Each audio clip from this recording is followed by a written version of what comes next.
Jonathan Isaby from Conservative Home has suggested that electoral reform will institutionalise hung parliaments. What do you think of that? What electoral reform institutionalises is that the votes determine the composition of Parliament. If there is a definite majority in the country, then there will be a party in Parliament with a majority under a proportional system. If there isn't, and for much of the time there isn't, then parties will have to share power. And that makes sense. If there are different opinions represented in the community, then the job of Parliament is to try to reconcile those opinions through democratic processes and rational discussion, and at the end of the day have a form of government which people are prepared to accept because it embodies a range of opinions. That is a healthy system. It's not institutionalising something bad, it's institutionalising the reality of how people vote.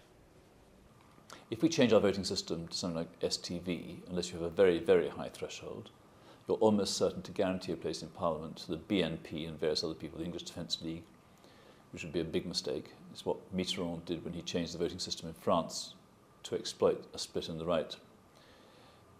If we went on to an STV type system, you might get a permanent place in government for the Lib Dems, and however nice they are as our new allies and our new best friends, I don't think any party should be guaranteed a place in government. If you take Germany since the war, both in West Germany now and the whole of Germany, the Free Democrats are nearly always in government, nearly always have the foreign affairs position and agriculture position. And I think it's fair to say that it was the minority of the Free Democrats who get between about 5 and 8% of the vote, who forced Germany to go for recognition of Croatia as Yugoslavia was breaking up, forced the whole of the EU to do that, and that was associated, not the direct cause always, but associated with the terrible violence and massacres which we saw in Yugoslavia. That's an illustration of the power of some kinds of PR and what I call last past the post. Well, I'm not sure that electoral reform will institutionalise hung parliaments. I mean, electoral reform means all things to all sorts of different people. There are some types of electoral reform that could result in hung parliaments.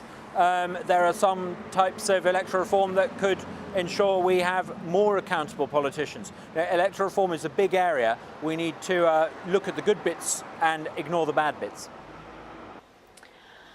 I think it will certainly make coalition government more likely. That's certainly what we've seen from Scotland and Wales. Personally, I don't see that as being at all a bad thing. I think a change in the UK political culture, where it's more one of negotiation and finding consensus and agreement, is certainly to be welcomed, rather than the very adversarial kind of politics you get at something like Prime Minister's Question Time. I think it's a much more grown-up form of politics, because it's about recognising the fundamental issue in politics that there are people with different views in this country, and that the best way that we have of resolving these differences is by coming to a compromise collectively and by making different agreements. So I think it's more likely that there would be coalition governments. This whole idea that hung parliaments are necessarily bad is fairly unique to the United Kingdom, really. Most of Europe regularly has coalition governments. You've even had a situation in Germany relatively recently where you had the equivalent of the Labour Party and the Conservative Party working very well in a coalition government together.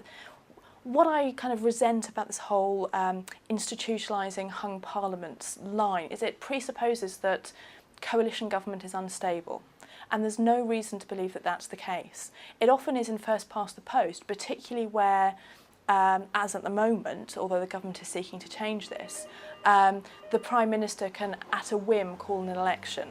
So that can make it inherently unstable, the fact that one person can decide when to call an election. But if we had fixed-term parliaments, as they do in Scotland and Wales, as I've referred to quite a bit already, but also in most other European countries, then that makes it a much more stable basis for a coalition government.